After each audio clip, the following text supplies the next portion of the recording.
Здравствуйте, это программа «Православный взгляд» на телеканале ТУВА-24, который выходит каждую пятницу в студии Татьяны Рамазановой. Я рада представить своего гостя, отец Ермоген, секретарь Кызылской епархии.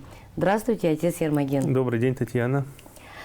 В предварительной беседе мы с вами решили сегодня поговорить об исповеди, как правильно ее строить. Действительно ли жизнь церковная начинается для каждого человека именно с правильного построения исповеди? Вообще, что такое исповедь? Ну вот вы сейчас затронули тему церковной жизни, духовной жизни. И действительно, это вопрос не праздный и очень нужный, очень важный вопрос, на который следует дать точный ответ. Потому что часто есть такое мнение, которое неправильное, что, как человек спрашивает, верующий, вроде бы да, в Бога верю, православный да. А что, в чем это выражается? И выражается часто в разном. Многие говорят, я хожу в церковь. Что значит хожу в церковь? Значит, прихожу, например, на Рождество и на Пасху. Или захожу в церковь, ставлю свечу. Или даже захожу в церковь, слушаю службу. Но все это не есть еще церковная или духовная жизнь. Это только какие-то человек, что называется, рядом стоит при дверях, пытается войти еще. Настоящая подлинная духовная жизнь, проникновение в духовную жизнь, то есть действенная, когда человек начинает действительно смотреть себя, действительно каким-то образом начинает взаимодействовать уже с Господом, ему открываются какие-то истины, и он начинает видеть и свои собственные проблемы по-настоящему, и видеть пути их решения. Это конечно, все начинается только с исповеди. Начинается с исповеди, с таинства покаяния. И здесь тоже очень много можно и нужно сказать про саму исповедь, потому что к ней отношение тоже очень разное. И часто люди, не совсем понимая или неправильно понимая вообще само понятие исповеди, они как-то ее избегают или боятся, или не хотят. По самым разным причинам. Например, многие говорят, это как я какому-то незнакомому дядьке-священнику что-то свои буду грехи рассказывать. Даже самое простое. А люди говорят так, не зная того, что каждый священник, мы все давали присягу. Во-первых, это то, что многих даже смущает. Мы не разглашаем, конечно, никогда. И это просто является самым, наверное, самым таким нарушением для священника разглашение исповеди, за которое его могут даже лишить священнического сана. Поэтому здесь вообще никаких не должно быть сомнений, и что это все остается между исповедником и исповедующим его духовным отцом. Есть другие причины, по которым люди боятся, и чаще всего это связано с незнанием, с непониманием самого понятия греха. Потому что часто люди говорят так, собственно говоря, в чем мне каяться? Я не ворую, не убиваю, пытаюсь жить честно, зарабатываю деньги, содержу семью. Собственно говоря, а так, или еще говорят так, какие у меня грехи, как у всех. Как у всех. И человек вроде бы этим успокаивается.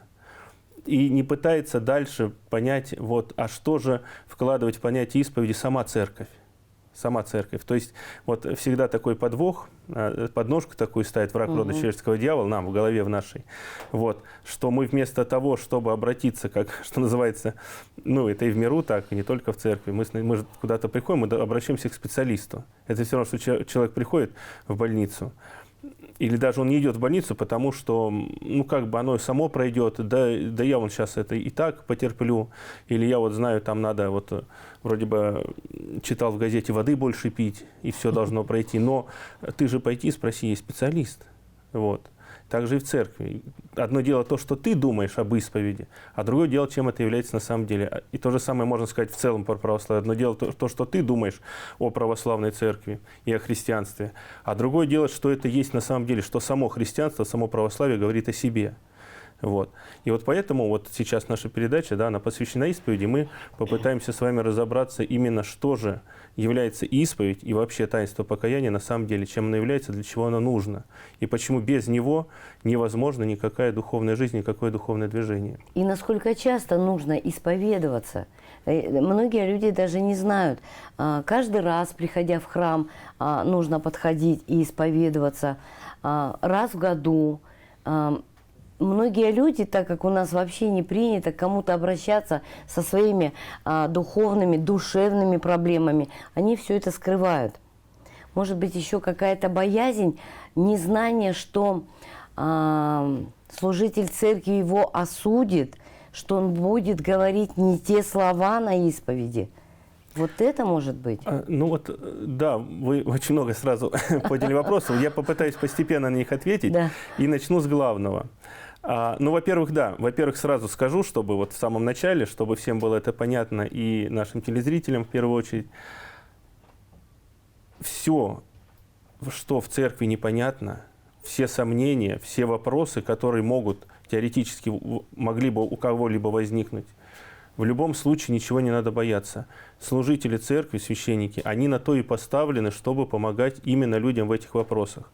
То есть никогда не надо думать, что я ошибусь или что-то. Никто и не обязан это все знать. Для того священники еще и для того они и существуют, чтобы и объяснять. То есть если вам что-то непонятно, если что-то неясно, вот именно можно просто прийти и спросить. Вот подойти к священнику перед службой, после службы, даже на исповеди. Если вот человек вообще не знает, вы знаете, даже в моей практике священнической, да я думаю, наверное, у каждого священника, кто какое-то достаточное время уже прослужил, то есть приходят люди, часто так бывает, и они прямо так и говорят: батюшка, я первый раз, я вот не знаю, в чем мне каяться. И мы им объясняем. Очень просто все. Мы им объясняем, мы им подсказываем, даем какую-то литературу почитать. И человек постепенно, если он действительно хочет покаяться, то есть одно дело, когда человек не знает, это признает и просит помощи, просит объяснить. А другое дело, он не знает, и поэтому и не идет. И, соответственно, он сам себя загоняет в тупик таким образом. Что касается чистоты исповеди, это тоже, это как бы уже такой дополнительный вопрос, но раз вы его задали, я сразу скажу. Здесь все индивидуально.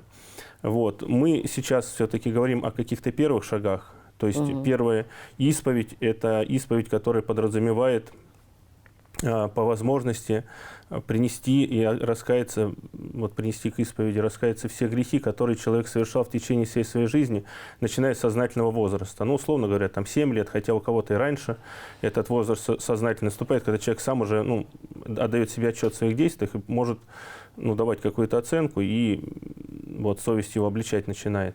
У кого-то раньше, у кого-то бывает и позже, по-разному, да, кто-то просто не помнит. Но по возможности человек вспоминает, даже, может быть, будучи уже в зрелом возрасте, все свои грехи, что называется, грехи юности, самые разные, которые часто связаны с непослушанием родителям, с какими-то вещами, грехами против 7-й заповеди, с какими-то становлением, когда, так сказать, личности, да, прохождением, может быть, армейской службы или еще чего-то, когда в коллективе человек себя ставит и не всегда знает, как правильно это сделать, допускает ошибки. Эти грехи, которые, может быть, человек потом и не повторяет уже, и не повторяет в течение своей жизни. Сейчас, может, он даже и не знает, что это был грех. Да, может быть, он не знает, но для этого и существуют некие пособия, чтобы разобраться в этом. Но прежде чем мы подробно к этому перейдем, я бы хотел сказать, в принципе, что такое исповедь и что такое грех. И вообще надо говорить, наверное, в первую очередь не об самой исповеди, а о таинстве. Таинство именуется таинством покаяния. И понятие покаяния, оно шире, чем исповедь. Но без исповеди, исповедь – это начало покаяния или главная ее составляющая. Что такое исповедь? Ведь мы говорим, мы исповедуем разные вещи. Мы исповедуем свою религию, мы исповедуем свой символ веры, но мы и исповедуем грехи. Само слово «исповедь» – это, его смысл в том, чтобы открыто признать некие вещи, свою веру. Человек исповедует свою веру открыто или скрывает это, или он ее исповедует. То же самое грехи, он может их исповедовать, то есть он их открывает перед священником, называет их. То есть этот сам процесс этого называния перед священником своих грехов, признание в них, это есть исповедь.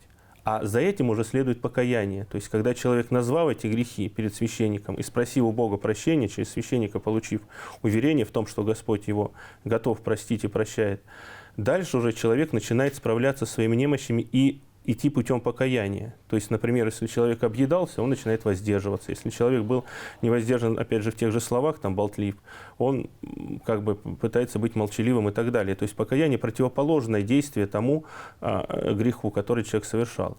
А теперь, что такое грех? Иоанн Богослов в Священном Писании, он дает точное исчерпывающее определение. Грех есть беззаконие. Грех – это беззаконие. И возникает вопрос, а беззаконие против какого закона? Ну, очевидно, что не против человеческого, а против закона Божьего. Вот. Человеческий закон изменчив. Вот я вам приведу сегодня, когда готовился к передаче, я вспоминал вот какие-то примеры из истории, которые можно было бы привести. Вы знаете, мне пришло на ум очень интересный факт, как, чтобы показать вообще для человека, что человеческий закон, он очень сильно изменчив. Мы, когда живем в моменте, то есть вот живем сейчас, да, и не оглядываемся ни вперед, ни назад, то нам кажется, что все достаточно стабильно. Ну, есть гражданский кодекс, есть уголовный, да, вот законы какие-то, да, есть, так сказать, административные нарушения, какие-то рамки, вот, которые человек может либо их исполнять, либо их нарушать. И кажется, что вот это вот и есть грехи. Но если мы обратимся немножко к истории, да даже вокруг посмотрим. Вот, например, есть такое нарушение закона Божьего, которое, между тем, не является уголовным преступлением. Супружеская измена. Ну, все понимают, что это грех, но как бы за это в тюрьму не посадят. А вы знаете, что до Екатерины II в российском законодательстве существовала норма, которая предполагала уголовное наказание за супружескую измену? Вот, пожалуйста. То есть это еще когда? Вот мы говорим сейчас, там, да, как бы нравственная норма размывается. Вот еще тогда это началось. Екатерина II, она отменила уголовную ответственность за супружескую измену. Вот. А ведь если так разобраться, то и по гражданским законам, действительно, если человек неверность своей супруге не хранит или супругу, вот, и, соответственно, он подрывает основы семьи, значит, он подрывает основы государства. Но об этом сейчас как бы вообще странно говорить, хотя это очевидные вещи. Так, по идее. Вот.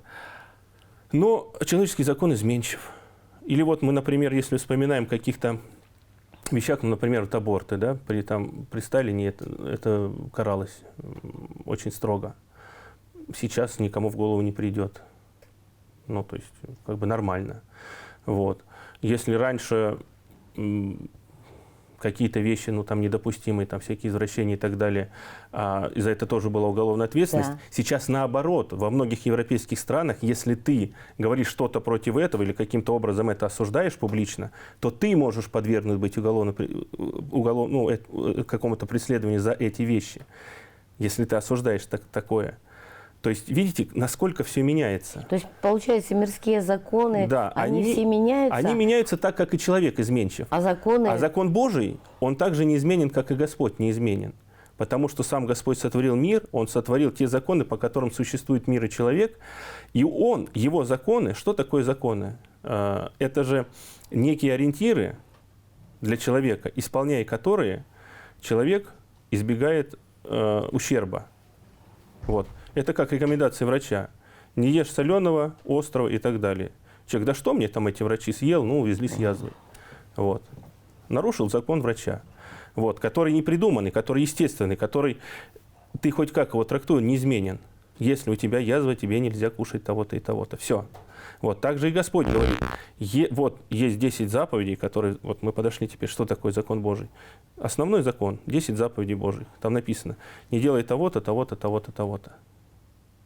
Делая это, ты нарушаешь закон Божий, который тебе дал твой Творец, и который заботится о тебе, чтобы ты себе не вредил.